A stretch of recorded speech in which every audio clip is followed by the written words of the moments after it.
दोस्तों देखिए, बात करेंगे हॉर्टिकल्चर के एक बहुत ही अच्छे टॉपिक के बारे में जिसका नाम है कार्बोहाइड्रेट। यहाँ पर हम सिर्फ और सिर्फ कार्बोहाइड्रेट को हॉर्टिकल्चर के ही तौर पर हम लोग यहाँ पर बात करेंगे। जैसे कि हॉर्टिकल्चर में आता है वेजिटेबल्स और फ्रूट्स, ठीक है। तो यहाँ पर हम फ्रूट्स के बारे में बात करेंगे और वेजिटेबल्स के बारे में बात करेंगे, ठीक है। देखिए कार्बोहाइड्रेट, अच्छा पिछले वीडियो में हमने आपको पॉलिनेशन का पार्ट 1 और पार्ट 2 प्रोवाइड करा दिए हैं। यदि नहीं आपने देखे हैं तो प्लीज़ चैनल पर जाइए और उनको देखिए। आपको अच्छी खासी जानकारी वहाँ पर आपको पॉलिनेशन के बारे में यानी कि परागण के बारे में आपको अच्छी खासी जानकारी उसमें आपको मिलेगी। बात करेंगे कार्बोहाइड्रेट के बारे में। कार्बोहाइड्रेट क्या होता है? हमारी जो डाइट होती है यानी कि जो भी हम भोजन को खाते हैं, जितनी भोजन खाते हैं, जैसे फ्रूट्स को भी हम लोग खाते हैं, वेजिटेबल्स को खाते हैं, तो उसमें कहीं ना कहीं कार्बोहाइड्रेट होता है। क्या होता है? कार्बोहाइड्रेट पाया जाता है। और कार्बोहाइड्रेट को हम लोग शुगर के नाम से भी जानते हैं। किसके नाम से? शुगर के नाम से, ठीक है। इसको केमिस्ट्री की भाषा में हम लोग CHO भी कह देते हैं। क्या कह देते हैं? CHO भी कह देते हैं। और इसके अलावा इसे हम लोग किसके नाम से जानते हैं? शुगर के नाम से जानते हैं, ठीक है। हिंदी में जिसे हम कहते हैं शर्करा, क्या कहते हैं? हिंदी में जिसे हम कहते हैं शर्करा कहते हैं, इसे हम लोग CHO के नाम से जानते हैं, ठीक है। CHO के नाम से जानते हैं। कार्बोहाइड्रेट को मुख्यतः 3 भागों में विभाजित किया गया है। कितने भागों में? 3 भागों में। वह 3 भाग कौन कौन से हैं? देखिए, पहला है आपका मोनोसैकेराइड, पहला है आपका मोनोसैकेराइड, दूसरा है आपका डाइसैकेराइड, डाइसैकेराइड, और तीसरा है आपका पॉलीसैकेराइड, तीसरा है आपका पॉलीसैकेराइड। अब देखिए, मोनोसैकेराइड, डाइसैकेराइड और पॉलीसैकेराइड, इनका क्या मतलब होता है थोड़ा समझते हैं। मोनोसैकेराइड का मतलब होता है, मोनो का मतलब होता है एक, मोनो का मतलब होता है एक, मोनो का मतलब होता है एक, ठीक है। तो जिसमें एक सैकेराइड पाया जाता है उसे तो हम लोग कह देते हैं मोनोसैकेराइड। जिसमें डाई का मतलब होता है 2, यानी कि जिसमें 2 सैकेराइड पाए जाते हैं उसे हम लोग कह देते हैं डाइसैकेराइड। और पॉली का मतलब होता है बहुत सारे, मतलब न्यूमरस, ठीक है। पॉली का मतलब होता है बहुत सारे। तो जब बहुत सारे सैकेराइड पाए जाते हैं उन्हें हम लोग कह देते हैं पॉलीसैकेराइड। क्या कह देते हैं? पॉलीसैकेराइड कह देते हैं। अब देखिए, जो आपका मोनोसैकेराइड होता है वह आपकी रिड्यूसिंग शुगर होती है, मोनोसैकेराइड रिड्यूसिंग शुगर। डाइसैकेराइड जो आपकी होती है वह आपका non reducing sugar, non reducing sugar होती है, ठीक है। अब देखिए, मोनोसैकेराइड जो है वह आपकी रिड्यूसिंग शुगर होती है। इसमें कौन कौन से कार्बोहाइड्रेट आते हैं उनके बारे में हम लोग बात कर लेते हैं। जैसे नंबर 1 पर आता है आपका ग्लूकोज, नंबर 1 पर आता है आपका ग्लूकोज, ग्लूकोज। उसके बाद आपका फ्रक्टोज, फ्रक्टोज, और उसके बाद आपका आता है मैनोज, मैनोज, फ्रक्टोज और ग्लूकोज, ग्लूकोज, फ्रक्टोज और मैनोज। तो देखिए, जानकारी के लिए हम आपको थोड़ा सा बता दें, इसको अच्छा से एक ट्रिक बनाते हैं। क्या बनाते हैं? थोड़ा सा इसे बढ़िया सा बनाते हैं। जैसे ग्लूकोज, फ्रक्टोज, मैनोज, यानी कि याद करने के लिए हम इसको क्या बनाते हैं, जैसे मान लीजिए GF होती है। GF का मतलब क्या होता है? जैसे गर्लफ्रेंड, ठीक है। तो जब गर्लफ्रेंड को हमें क्या करना पड़ता है? मनाना पड़ता है। क्या करना पड़ता है? मनाना पड़ता है। तो जब मनाना पड़ता है तो G का मतलब हो गया, ग्लूकोज का मतलब हो गया G, और F का मतलब हो गया फ्रक्टोज, और मैनोज का मतलब हो गया मनाना। तो देखिए, अगर GF को मनाना है, GF को मनाना पड़ेगा, और GF को मनाना पड़ेगा तो आपका मोनोसैकेराइड बन जाएगा। क्या बन जाएगा? मोनोसैकेराइड बन जाएगा। यानी कि G का मतलब हो गया ग्लूकोज, F का मतलब हो गया फ्रक्टोज, और मनाना का मतलब हो गया मैनोज। तो जैसे ही आपका ग्लूकोज, फ्रक्टोज और मैनोज बना, वैसे ही आपका क्या बन गया? मोनोसैकेराइड के एग्जाम्पल बन गए। क्या बन गए? मोनोसैकेराइड के एग्जाम्पल बन गए। ऐसे ही आपका जो डाइसैकेराइड होता है, तो डाइसैकेराइड में क्या क्या आता है? डाइसैकेराइड में आपका लैक्टोज आता है, लैक्टोज आता है, माल्टोज आता है, लैक्टोज आता है, माल्टोज आता है और आपका सुक्रोज आता है। क्या आता है? लैक्टोज, माल्टोज और आपका सुक्रोज। तो देखिए जो लैक्टोज होता है यह आपकी मिल्क शुगर होती है। क्या होती है? यह आपकी मिल्क शुगर होती है, यानी कि दुग्ध में पाई जाने वाली जो आपकी शर्करा होती है उसे हम लोग लैक्टोज शर्करा कह देते हैं। क्या कहते हैं? लैक्टोज शर्करा कहते हैं। और लैक्टोज जो शर्करा होती है वह कैसी होती है? डाइसैकेराइड शर्करा होती है, जिसमें एक अणु ग्लूकोज का होता है और दूसरा अणु जो है वह आपका गैलेक्टोज का पाया जाता है। किसका होता है? एक अणु ग्लूकोज का और दूसरा अणु जो है वह आपका गैलेक्टोज का होता है।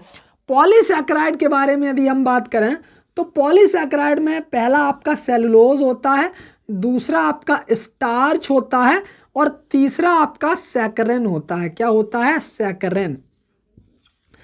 तो सेलुलोज, स्टार्च और सैकरिन ये तीन आपको याद रखने हैं पॉलीसैकेराइड में।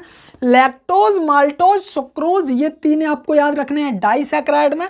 ग्लूकोज, फ्रक्टोज और मैनोज ये तीन आपको याद रखने हैं किसमें? मोनोसैकेराइड में। किसमें याद रखने हैं? मोनोसैकेराइड में याद रखने हैं। और मोनोसैकेराइड की यदि हम बात करें तो हमें क्या करना पड़ेगा? जीएफ को मनाना पड़ेगा। क्या करना पड़ेगा? जीएफ को मनाना पड़ेगा। ठीक है। उसके बाद अब देखिए कार्बोहाइड्रेट के कुछ एग्जाम्पल्स जैसे फ्रूट्स और वेजिटेबल्स के बारे में हम लोग बात कर लेते हैं कि कौन कौन से फ्रूट्स होते हैं जिनमें कार्बोहाइड्रेट सबसे अधिक पाया जाता है और ऐसे कौन सी वेजिटेबल्स होती हैं जिनमें कार्बोहाइड्रेट सबसे अधिक पाया जाता है। ऐसी कौन से फ्रूट्स होते हैं जिनमें कार्बोहाइड्रेट सबसे अधिक पाया जाता है। तो देखिए सबसे पहले तो आप जान लीजिए रेजिन। रेजिन रेजिन को हम लोग हिंदी में कहते हैं किशमिश। क्या कह देते हैं? किशमिश कह देते हैं। क्या कह देते हैं? रेजिन को हम लोग हिंदी में कह देते हैं किशमिश, जिसमें लगभग 77% कितनी? लगभग 77% क्या पाया जाता है? कार्बोहाइड्रेट पाया जाता है। उसके बाद आता है आपका एप्रीकोट। एप्रीकोट को हम लोग हिंदी में कहते हैं खुबानी। और जो आपकी खुबानी होती है कैसी वाली? ड्राई। जो आपकी ड्राई सूखी हुई खुबानी होती है उसमें लगभग 73% जो है क्या? कार्बोहाइड्रेट पाया जाता है। क्या पाया जाता है?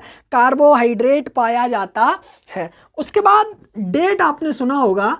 डेट जिसे हम लोग हिंदी में कहते हैं खजूर। क्या कहते हैं? जिसे हम लोग हिंदी में कहते हैं खजूर। तो खजूर में लगभग 67% कितना?